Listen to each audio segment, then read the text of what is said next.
오늘 나누실 하나님 말씀은 시편 99편 1절부터 9절까지 말씀입니다. 시편 99편 1절부터 9절까지 말씀.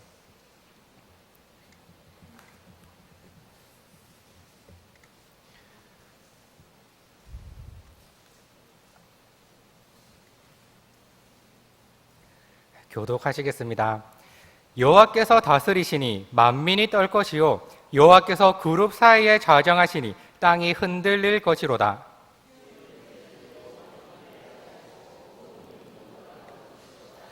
주의 크고 두려운 이름을 찬송할지니 그는 거룩하심이로다.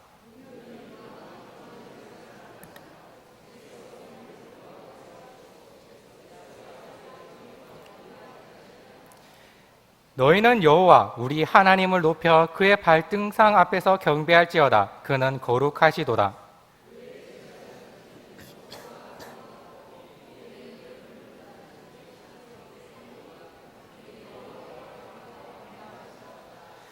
여호와께서 구름 기둥 가운데서 그들에게 말씀하시니 그들은 그가 그들에게 주신 증거와 율례를 지켰도다.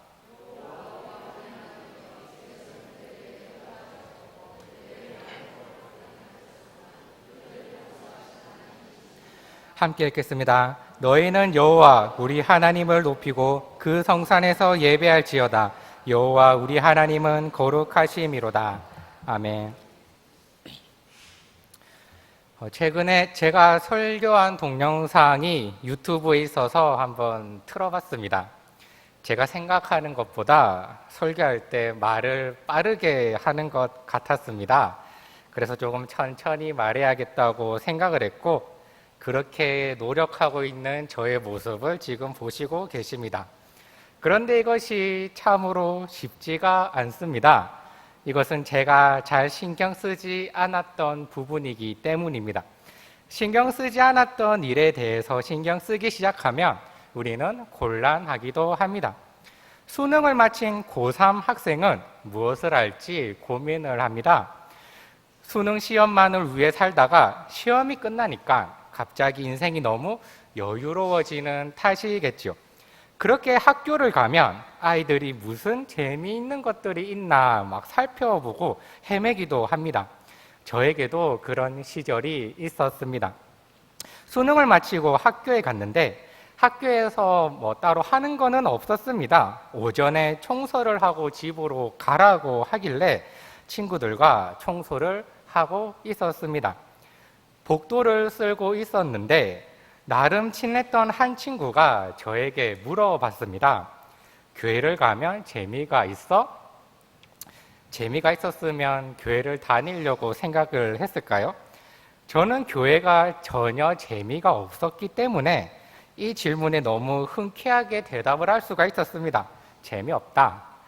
그러니 친구가 의아해하면서 다시 물어봤습니다. 그러면 교회를 왜 다녀? 순간 저는 시간이 멈추는 것을 느낄 수 있었습니다. 머리를 너무 굴리려고 하다 보면 시간이 느려지는 듯한 느낌이 들 때가 있지 않으신가요? 그 찰나의 순간 제가 얼마나 머리를 굴렸는지 그래도 좋은 대답을 해야 할 것 같은데 재미가 없는 교회를 왜 가는지 신경 써보지 않았던 저에게는 큰 시련이었습니다. 그렇게 저는 이렇게 대답을 했습니다. 거룩해지기 때문에 가는 것이다. 왜 하필 그 수많고 아름다운 단어들 중에서 거룩을 선택했는지 아직까지 의문입니다. 왜 그랬을까요? 아마 그때부터였지 않나 싶습니다. 그 친구가 저를 이상하게 보기 시작한 시기가 말입니다. 여러분의 이 대답을 어떻게 생각을 하시나요? 거룩해지기 위해서 교회를 간다는 사람이 있으면 여러분 좋게 보시나요? 아니면 이상하게 생각을 하시나요? 교회는 거룩해지기 위해서 오는 곳일까요? 이 대답을 위해서는 우리가 거룩이 무엇인지 알아야 할 것입니다. 거룩하다는 것이 무슨 뜻인가요? 요즘 많은 사람들이 거룩하다는 의미를 어원에서 많이 찾습니다. 거룩하다는 어원이 구별되다는 말에서 나왔다는 것에 초점을 두기 때문에 거룩하다는 구별되는 것이라고 많이 말을 합니다. 물론 거룩에는 구별이라는 의미를 포함하고 있다고 생각을 합니다. 그런데 이것을 너무 강조하다 보니 거룩이 세상과의 구별만을 의미하는 것처럼 여겨지기도 합니다. 하지만 생각을 해보세요. 그렇다면 하나님이 세상을 창조하시기 전에는 거룩하시지 않으셨나요? 성경에는 이런 표현들이 많이 쓰입니다. 거룩하게 구별되었다. 이렇게 같이 붙여 쓰는 것을 보면 거룩이 구별의 의미만 있는 것이 아닌 것 같습니다. 성경에 하나님이 거룩하시다고 찬송을 받는 장면이 등장합니다. 대표적으로 이사야 6장에서 이사야가 하나님을 보았을 때와 요한계시록 4장에서 요한이 하나님을 보았을 때입니다. 두 곳에 공통점이 있는데 하늘에서 보좌가 등장합니다. 그 보좌에 하나님이 앉아 있습니다. 이사야에서는 하나님의 옷자락이 성전을 덮었다고 하고 있고 단순히 옷자락만이 성전을 덮을 정도로 위대했던 것이죠. 요한계시록에서는 보좌로부터 번개와 음성과 우레소리가 났다고 합니다. 그리고 그 주변에 있던 스랍들이나 그룹들, 생물들이 거룩하다, 거룩하다, 거룩하다를 외치며 하나님을 높이고 있습니다. 거룩하다는 말에는 이런 의미도 함께 있습니다. 아주 위대하고 격이 달라서 다가갈 수조차 없는 상태, 영광이 둘러싸이고 너무 성스럽고 너무 깨끗해서 조금이라도 흠이 있는 자신은 다가갈 수 없는 존재에게 거룩하다고 말을 합니다. 우리는 이 거룩을 하나님의 광의에 잠기는 모습에서 생각해 볼 수 있습니다. 누가복음 9장을 보면 예수님이 가장 가까운 제자 베드로와 야고보와 요한을 데리고 산으로 기도를 하러 가십니다. 제자들은 피곤했던 것 같습니다. 기도를 하다가 졸았는데 깨고 보니 심상치가 않았습니다. 앞에 계신 분은 분명히 예수님이신데 모습이 바뀌어 있는 것입니다. 그리고 옷은 눈부시게 빛나고 있습니다. 가만 보니 예수님뿐 아니라 두 사람이 더 있었습니다. 아무도 누구인지 가르쳐 주지는 않았지만 이 제자들은 보자마자 알 수 있었습니다. 두 사람은 말로만 들었던 위대한 선지자 모세와 엘리야였습니다. 거룩한 존재가 우리 앞에 계신 것 자체로 우리에겐 영광이 됩니다. 더욱 찬란하고 거룩한 모습으로 우리 앞에 계신다면 우리는 황홀함에 빠지게 됩니다. 이 제자들 역시 지금 거룩함 앞에서 황홀함에 빠져 있었습니다. 그리고 이 두 사람이 떠나려고 하자 베드로가 이상한 말을 하기 시작합니다. 주님, 우리가 여기에 있는 것이 좋겠습니다. 초막 셋을 지을 테니 하나에는 예수님을, 하나에는 모세를, 하나에는 엘리야를 모시겠습니다. 황홀함에 빠져있는 베드로는 지금 자신이 무슨 말을 하고 있는지도 모른 채 말을 하고 있었습니다. 여기에 함께 있는 게 좋을 것 같으니까 집을 지어서 함께 살자고 예수님에게 말하고 있는 것입니다. 여기서 함께 있는 게, 하지만 이 베드로의 말은 그리 좋은 말은 아니었던 것 같습니다. 말을 하고 있는 도중에 구름이 나타나서 베드로의 말을 막고서는 예수님에게 존귀와 영광을 높입니다. 베드로의 말은 거룩함을 보는 사람들의 정상적인 반응이기도 합니다. 우리도 거룩함을 본다면, 하나님의 광의를 본다면 우리 또한 그곳에 계속 머물러 있고 싶어하기 때문입니다. 그렇지만 집을 지어서 여기서 살고자 하는 베드로의 말은 별로 좋지는 못했던 것 같습니다. 왜 베드로가 집을 짓겠다고 했을까요? 생각해 보자면 아마 베드로는 엘리야나 모세나 예수님만을 위해서 집을 지으려고 했던 것이 아니었던 것 같습니다. 그는 자신이 계속해서 그 광위에 있고 싶어서 집을 지으려고 했던 것 같습니다. 구름은 하나님의 임재를 말하는데 그래서 구름이 나와서, 즉 하나님께서 베드로의 말을 막고 영광과 존귀를 예수님께 올렸습니다. 베드로의 지금 행동은 바로 예배의 감격과 하나님의 광위를 자신이 통제하려고 시도하는 것입니다. 우리로 말하면 이런 말들과 비슷합니다. 우리는 이 감격을 잊지 맙시다. 이 감격을 유지할 방법들을 강구해 봅시다. 우리가 알고 있는 것들로만 붙들어 봅시다. 특정한 스타일이나 평안함이나 우리의 만족까지도 놓치지 맙시다. 우리 또한 이런 유혹에서 자유롭지 못하다는 사실을 잘 알고 있습니다. 요즘에 예배 전쟁이라는 표현이 있습니다. 예배를 어떻게 해야 하는가에 대한 논쟁이 가열되는 것을 말합니다. 이 논쟁이 얼마나 치열한지 전쟁이라는 단어까지 붙여가면서 예배 전쟁이라고 말합니다. 우리가 예배를 전통적으로 드릴 것인가 아니면 현대적으로 드릴 것인가 논쟁을 합니다. 이것은 우리 모두에게 있는 유혹입니다. 찬양을 해야 하는데 어떤 찬양을 하면 좋을지 관해 우리 모두가 다른 생각을 가지고 있습니다. 찬송가만 부르면 좋을지, 찬송가 중에는 어떤 찬송가가 좋을지, 아니면 복음성가도 끼워 넣는 게 좋을지, 복음성가만 부르는 것이 좋은지 우리는 말을 합니다. 느린 찬양이 좋은지 빠른 찬양이 좋은지, 찬양으로 분위기를 어떻게 만들어야 하는지 이런 말들을 하기도 합니다. 오래된 논쟁이지만 예배에서 드럼을 사용해도 되는지에 관해 논쟁이 심했던 적도 있습니다. 요즘에 가열되는 논쟁은 전자예배입니다. 예배에서 클럽 음악을 사용하는 것입니다. 여러분과 저는 한 번도 클럽을 가본 적이 없을 것이라고 생각하기 때문에 댄스 음악인데 정신없고 현란하고 우리를 흥분시키는 그런 음악들로 예배를 채웁니다. 궁금하신 분들은 유튜브에 영어로 일렉트로닉 워십을 치시면 많이 들으실 수가 있습니다. 힐송이나 윌로우크릭 교회나 우리나라로 치면 제이어스 찬양팀이 여기에 속할 것 같습니다. 이것이 시대의 변화이기도 하듯이 점점 많은 교회들이 따라가고 있습니다. 그렇게 예배의 판도가 바뀌는 모습을 볼 수가 있는데 교동문이나 사도신경이 예배 시간에 사라지고 있습니다. 설교가 점점 흥미 위주의 이야기들로 꾸며집니다. 사람들이 혹할 만한 음악들을 사용하고 조명들로 사람들의 눈을 즐겁게 합니다.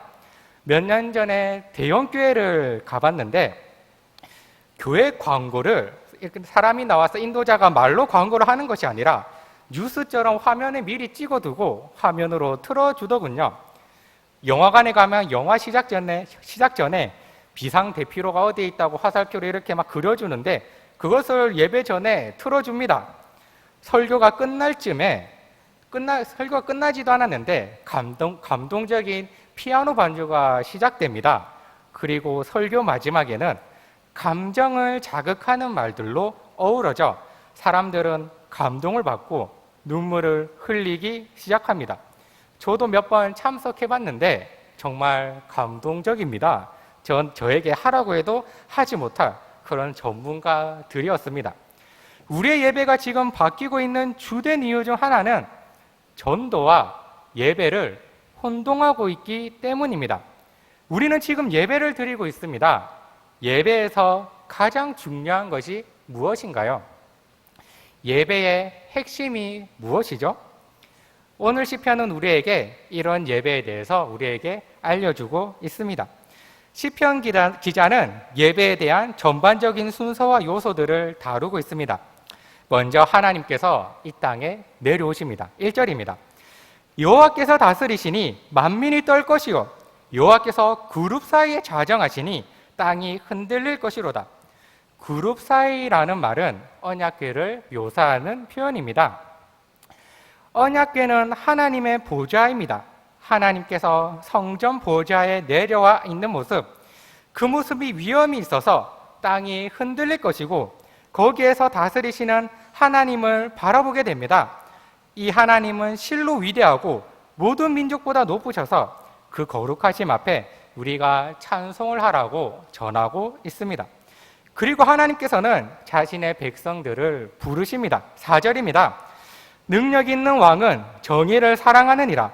주께서 공의를 견고하게 세우시고 주께서 야곱에게 정의와 공의를 행하시나이다. 야곱은 하나님의 백성을 말합니다. 여기에서 정의와 공의는 단순히 우리가 잘못을 했을 때 벌을 주는 의미가 아니라 이 정의와 공의를 백성에게 행하여서 자신의 발등상 앞으로 오게 합니다. 이것은 하나님의 거룩하심과 관련이 있습니다. 우리 인간이 하나님의 거룩하심을 본다면 인간은 죽을 수밖에 없습니다. 왜냐하면 하나님은 소멸하는 불이시기 때문입니다. 이사야가 거룩하신 하나님의 임재를 보았을 때 이렇게 말을 합니다. 이사야 6장 5절입니다. 화로다 나여 망하게 되었도다. 나는 입술이 부정한 사람이요 나는 입술이 부정한 백성 중에 거주하면서 만군의 여호와이신 왕을 보았음이로다. 만약 우리가 부정한 상태로 하나님을 맞이한다면 죽을 수밖에 없습니다. 그렇기 때문에 하나님은 백성들에게 정의와 공의를 행하시고 자신의 발등상 앞으로 나아오게 하십니다. 저는 찬양 인도를 하기 전에 항상 여러분에게 권면을 드립니다. 우리가 찬양함으로 하나님께 나아갑시다. 하나님이 여기에 계시고 우리를 부르시니 우리가 하나님 앞에 나아가는 것으로 예배가 시작되는 것입니다. 그리고 하나님께서는 예배 인도자를 세우십니다. 6절입니다. 그의 제사장들 중에는 모세와 아론이 있고 그의 이름을 부르는 자들 중에는 사무엘이 있도다. 그들이 여호와께 간구함에 응답하셨도다. 모세와 아론은 그리고 사무엘은 대표적으로 그 당시 하나님을 예배하는데 인도자로 나섰던 사람입니다. 출애굽 당시 사람들은 하나님이 누구인지도 잘 알지 못했고 더욱이 하나님을 예배할 줄도 몰랐습니다. 그렇게 모세와 아론은 하나님을 예배하는 예배 인도자로 섭니다. 사사시대 당시에도 백성을 인도할 왕이 없었고 그렇게 백성들은 말씀을 잊어버리고 하나님을 예배할 줄 몰랐습니다. 사사라고 해도 에봇으로 점을 치는 그런 암흑기였습니다. 그럴 때 사무엘이 등장해서 백성들을 하나님께로 인도하고 예배드리게 하는 예배 인도자로 섭니다. 하나님은 이 예배 인도자들의 중보와 간구에 응답하셨습니다. 이제 하나님께서는 백성들에게 말씀하십니다. 은혜를 선포하시고 사랑을 전하셨으며 의무를 알려주기도 했습니다. 거룩하심에 따라 그 백성이 자신의 거룩한 백성으로 서게 하십니다. 그리고 그 말씀을 받은 백성들은 그 증거와 율례를 지킵니다. 하나님께서는 예배 중에 백성들에게 응답하십니다. 우리 예배 순서에도 참회의 기도라는 순서가 있습니다. 우리가 예배 자리에서 우리의 죄를 자백하면 하나님께서는 우리를 용서하십니다. 우리는 이렇게 거룩하신 하나님을 예배합니다. 우리는 바로 이런 하나님을 예배합니다. 우리가 이 시편 기자가 말하는 예배의 전반적인 요소들을 살펴보았는데요. 예배에서 가장 핵심이 무엇인 것 같나요? 예배에서 가장 중요한 것이 무엇인가요? 단연 예배의 주체이자 예배의 대상이신 삼위일체 하나님이십니다. 우리의 예배는 바로 여기에 모든 초점이 맞추어야만 합니다. 성경에서 말하는 예배 자체가 바로 이런 것, 하나님께서 주체가 되시고 하나님께서 대상이 되시고 하나님만이 높임을 받는 것이기 때문입니다. 하지만 우리는 예배와 전도를 혼동하기도 합니다. 우리는 이런 고민들을 합니다. 어떻게 하면 우리 예배가 사람들에게 더 흥미진진할 수 있도록 만들어야 할까? 교회 밖 사람들에게 호소력이 있으려면 어떤 음악을 사용하고 어떻게 예배를 만들어야 할까? 그렇게 교회는 그리스도의 몸이 되는 것이 아닌 종교적인 서비스를 제공하는 장소가 됩니다. 슬로건 하나를 잘 짜서 사람들의 이목을 집중시킵니다. 입소문으로 교회를 홍보합니다. 사람들이 듣기 좋아하는 찬양을 부르기 시작하고 사람들이 듣기 편안한 설교들을 합니다. 교회는 예배를 해야 하지만 이제 피상적이고 마술적인 하나님을 장사하는 장소가 되었습니다. 우리는 공동체를 세우기 위해 우리의 은사들을 사용해야 하지만 더 이상 그런 봉사들이 사라지고 하나님의 말씀대로 우리는 하나님을 예배해야 하지만 이제 우리의 기분과 즐거움에 따라 분위기에 따라 그 시선을 우리에게로 돌리고 있습니다. 좋은 예배는 분명 전도의 요소를 담고 있습니다.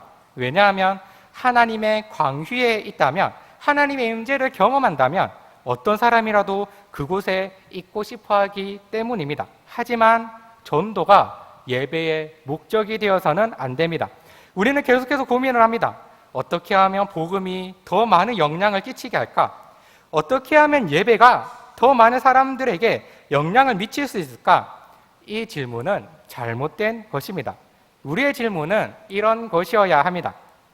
우리는 어떻게 하면 예배에서 온전한 하나님을 드러낼 수 있을까? 우리는 어떻게 하면 하나님의 거룩하심 앞으로 나아갈 수 있을까? 오늘 본문 말씀에서 하나님은 우리에게 말씀하시려고 하는 것이 무엇일까?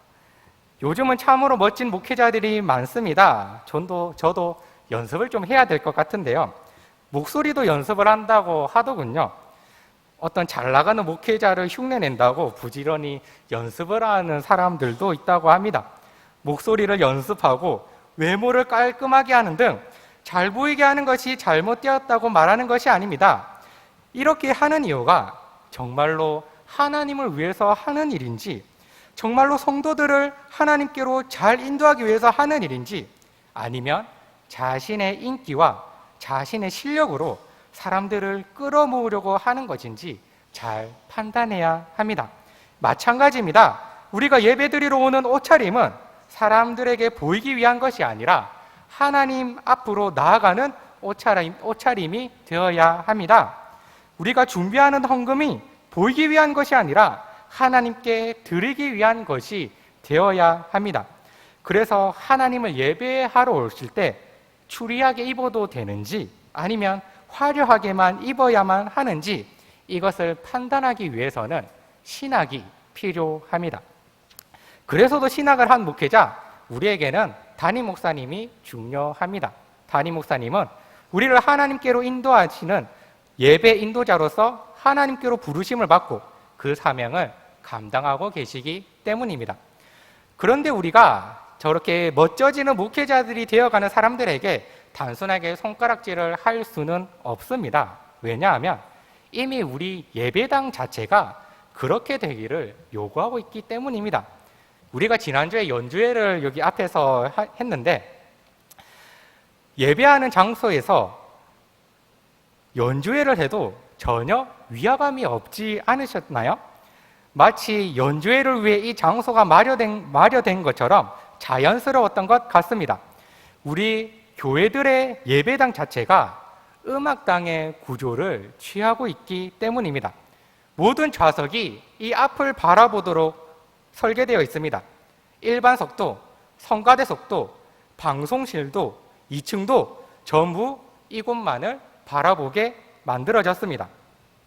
그리고 이 강단이 무대가 되었습니다. 이것은 정확히 음악을 연주하거나 배우들이 공연을 하는 음악당의 모습입니다.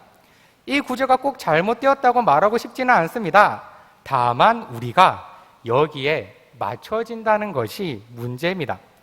예배 인도자는 배우로서 이 무대에 올라섭니다. 그러니 목회자들은 당연히 꾸며야 합니다. 무대에 서는 사람들은 주목을 받아야 하고 인기를 끌어야 하기 때문입니다. 그리고 무엇보다 성도들이 관객이 되어버렸습니다. 하나님을 예배하기 위해 이 자리에 앉아있는 것이 아니라 무대의 일들을 즐기고 감상하기 위해 앉아있게 되었습니다. 이 앞이 무대이기 때문에 조금도 지체하면 안 됩니다.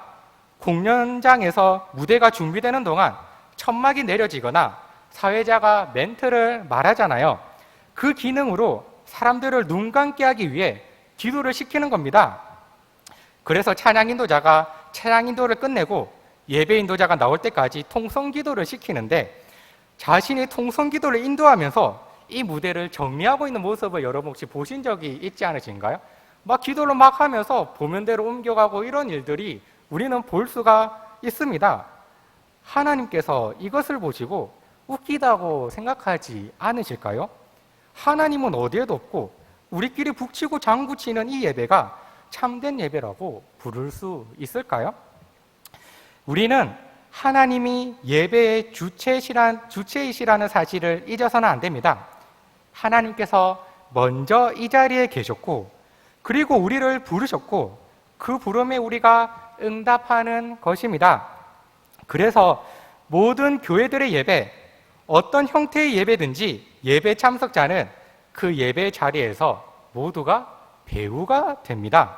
그리고 예배 인도자는 공연하기 위해 이 자리에 있는 것이 아니라 예배자들의 공연을 감독하기 위해 있는 것입니다. 그리고 하나님만이 이 예배의 관객이 될 수 있습니다. 여기 강단만이 무대가 아니라 이 예배당 전체, 여러분이 앉은 자리나 성가대석이나 방송실이나 할 것 없이 이 모든 것이 무대이며 우리는 이 무대를 연극하는 배우이며 여기에 있는 모두가 하나님을 예배하는 예배자가 됩니다. 사랑하는 성도 여러분, 전도와 예배의 차이는 쉽게 설명할 수 있습니다. 저의 여자친구는 저를 좋아합니다.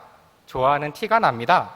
잠이 많은 친구인데 제가 새벽 기도를 마치고 문자를 보내면 그 친구는 꼭 그 시간에 깨어서 다시 답장을 보내고 잠이 듭니다. 자상하기도 하고요. 취향도 독특한 편이고요. 나이가 저보다 많고요. 나이도 저보다 많지만 저보다 어려 보인다고 말을 듣습니다. 지금 저는 여러분에게 여자친구가 어떠한지를 소개한 것입니다. 그럼 제가 여자친구와 만나서도 이렇게 이야기를 할까요? 아닙니다. 사랑의 말들을 주고받고요. 무슨 말을 하는지 귀를 기울이고 내게 있었던 일들을 말하고 함께 문제를 해결해 나가는 것입니다. 예배는 이렇게 서로 친밀함으로 대하고 서로 대화하고 시간을 보냄으로 성숙해 가는 것입니다. 예배는 성도들과 하나님 사이에 오가는 사랑과 성장입니다. 전도는 신자와 불신자 간의 소개입니다. 이 둘을 혼동하는 것은 하나님에게 그분이 받으시기에 합당한 찬양과 우리가 하나님의 강요에 휩싸이는 그 거룩한 시간을 빼앗기는 것입니다. 거룩해지기 위해 교회를 간다는 저의 말은 전도의 차원에서는 잘한 말인 것 같지는 않습니다. 그 말을 한 다음부터 이 친구가 저에게 교회에 대해서는 전혀 한마디도 꺼내지 않았기 때문입니다. 하지만 지금 생각을 해본다면 제 신앙 고백으로는 그래도 괜찮은 답변이었지 않았나 싶습니다. 왜냐하면 하나님을 예배하는 예배자로서 선택한 대답이기 때문입니다. 우리는 여기서 하나님의 부름을 받아 거룩하신 하나님을 예배하고 그 광위에 휩싸여 우리 또한 그 거룩하신 하나님을 닮아갈 것입니다. 여기 은광교회에 드리는 모든 예배 속에서 우리 하나님의 부르심을 받고 하나님을 예배하고 거룩해져 가시는 우리 은광교회 성도들이 되시기를 주님의 이름으로 축복합니다. 기도드리시겠습니다. 찬양 받으시기에 합당하신 우리 하나님 아버지, 우리를 이 예배 자리로 인도해 주셔서 감사드립니다. 우리가 부족한 모양으로 하나님 앞에 예배를 드립니다. 부족한 우리를 용서하여 주옵소서. 우리가 거룩하신 하나님을 배웁니다. 하나님 홀로 모든 영광을 취하시고 여기 있는 모든 성도들에게 그 은혜를 허락하여 주옵소서. 이 예배를 마치고 돌아가는 모든 발걸음도 함께 하옵시고 우리가 다음에 예배자로 설 때까지 우리를 보호하여 주시옵소서. 주님께 늘 감사드립니다. 예수님 이름으로 기도드립니다. 아멘.